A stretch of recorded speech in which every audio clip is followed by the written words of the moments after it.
Hello, నమస్తే. Welcome to Yajnadeepika episode 13.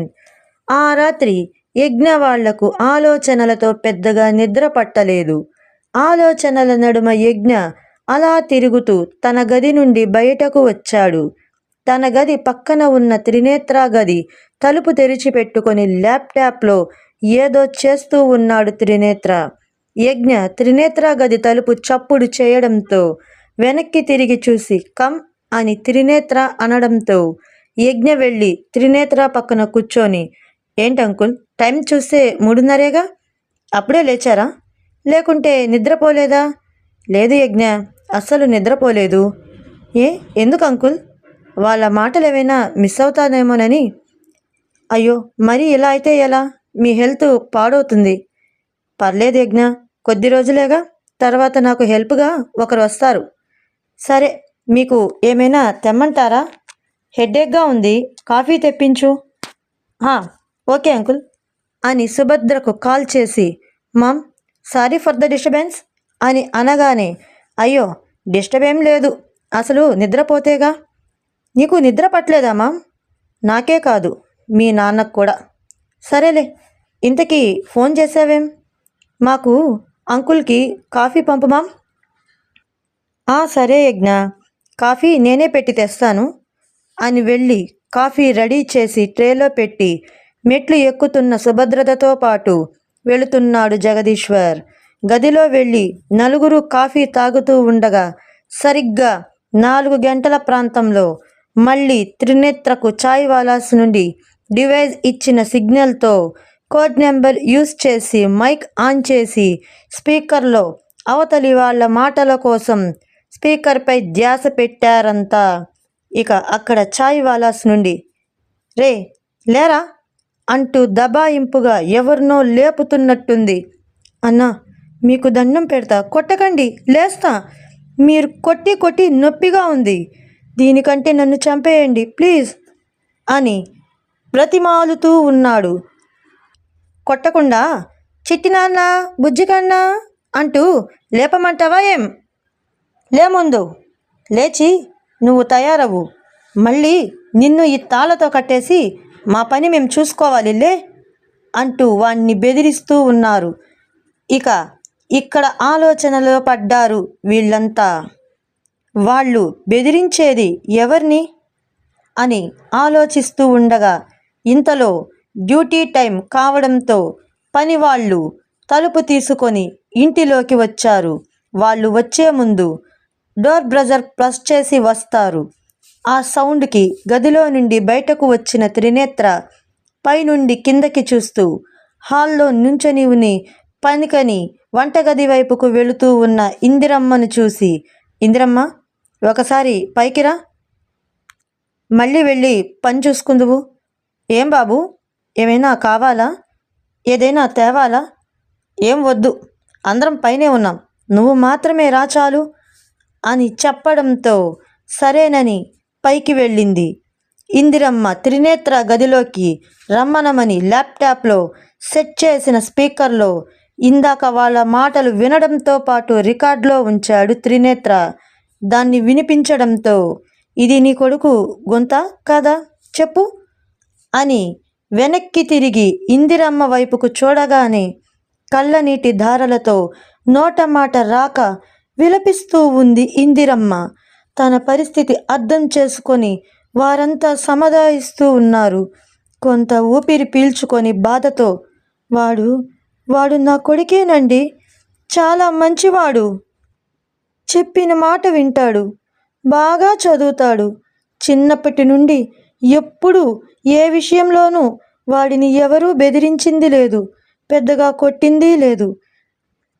కారణం, వాడు ఏ తప్పు చేయలేదు. అటువంటిది వాణ్ణలా కొడుతూ బెదిరిస్తూ ఉన్నారంటే వాడు ఎంత బాధపడుతున్నాడో. దయచేసి వాణ్ణి నాకు ఇప్పించండి అని ఏడుస్తూ ఉంది ఇందిరమ్మ. సరే ఇందిరమ్మ, నువ్వు బాధపడకు, మేం ప్రయత్నిస్తాం, నువ్వు మేం చెప్పినట్టు చేయి చాలు. ముందు నీకు ఈ విషయం తెలియనట్టు బయటపడకు, ఎందుకంటే వాళ్ళ ఇన్ఫార్మర్లు నిన్ను పంపినట్టే నీతో పనిచేసే వాళ్ళల్లోనో లేదా ఇంకెక్కడైనా ఎవరినైనా పెట్టి ఉండొచ్చు. కాబట్టి ఎప్పటిలానే సహజంగా నడుచుకో. త్వరలోనే మేం నీ కొడుకుని విడిపించే ప్రయత్నం చేస్తాం అని అంటాడు త్రినేత్ర. సరే సార్, మీరు చెప్పినట్లు చేస్తా అంటూ బాధను దిగమింగుకొని కిందకు వెళ్ళి తన పనిలో తాను నిమగ్నమైపోతుంది. త్రినేత్ర తన ఏజెంట్స్కి కాల్ చేసి చెప్పడంతో ఏజెంట్స్ వాళ్లను ఎవరూ గుర్తుపట్టకుండా ఉండేందుకు పెట్టుడు గడ్డం మీసాలు పెట్టుకొని దేశాటన చేసే సాధువుల్లా తిరుగుతూ ఆ ఇంటి పరివారం వాళ్లకు ఎక్కడ ఏం జరుగుతుందో తెలియకుండా ఉండేందుకు అలా తయారయ్యారు. అలా వచ్చిన ఏజెంట్స్ ఒకసారి చుట్టూ గమనిస్తూ ఉన్నారు. అసలే అక్కడ ఇళ్ళు తక్కువగా దూరంగా ఉన్నాయి.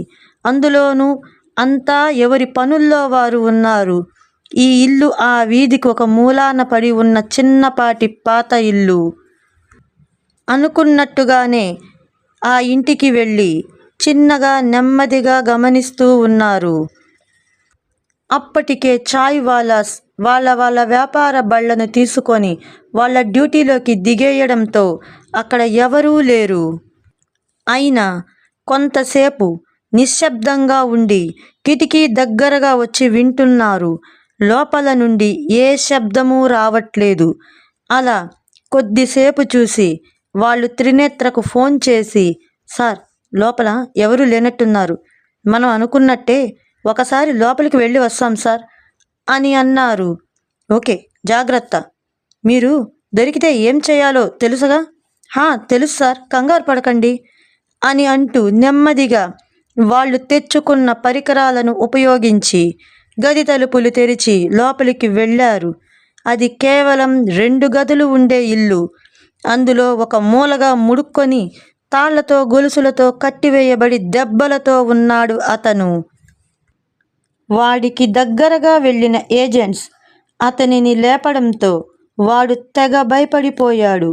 వెంటనే వాడి నోరు మూసి, అరవకు, మేం నిన్ను విడిపించడానికి వచ్చాం, ఏం చెయ్యం అని చెప్పి ముందుగా ఆ తాళ్లను గొలుసులను వేరు చేసి వాళ్ళు వాడితో, అబ్బాయి చూడు, మేం నిన్ను విడిపించామని అసలు ఎవ్వరికీ తెలియకూడదు, అర్థమైందా? సరేనండి, అలాగే.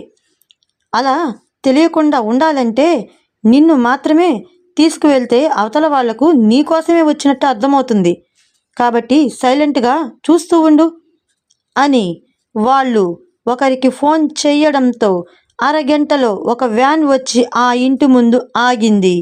అది వచ్చేలోపు వీళ్ళు తెచ్చుకున్న బ్యాగ్లో నుండి కొన్ని గోనె సంచులు బయటకు తీసి ఆ ఇంట్లో ఉన్న టీవీ అలాంటి పరికర సామాన్లను తీసి సంచిలో వేసి ఇల్లంతా కలబెట్టి కింద పోసి అక్కడక్కడా దొరికిన కొద్దిపాటి డబ్బులు తీసి అంతా వ్యాన్లో వేసి వాణ్ణి కూడా వ్యాన్ ఎక్కించి పంపించి ఏజెంట్స్ సహజంగానే వచ్చిన గెటప్లలోనే అక్కడ నుండి నడుచుకుంటూ నెమ్మదిగా వెళ్ళిపోయారు.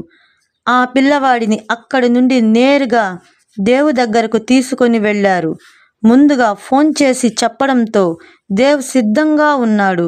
వాణ్ణి తన ఇంటి గదిలో భద్రంగా దాచి, చూడబ్బాయ్, మేం నిన్ను త్వరలోనే మీ అమ్మతో చేరుస్తాం, భయపడకు అని ధైర్యం చెప్పాడు దేవ్.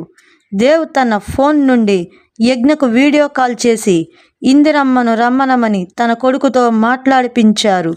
ఆ రోజుకి పొద్దుపోవడంతో తిరిగి వాళ్ళు ఇంటికి చేరుకున్నారు. చాయ్ వాలాస్ తెరిచి ఉన్న తలుపులు చూసి షాక్ అయి, రేయ్, ఏందిరా ఇది, తలుపులు తెరుచున్నాయి. Okay friends.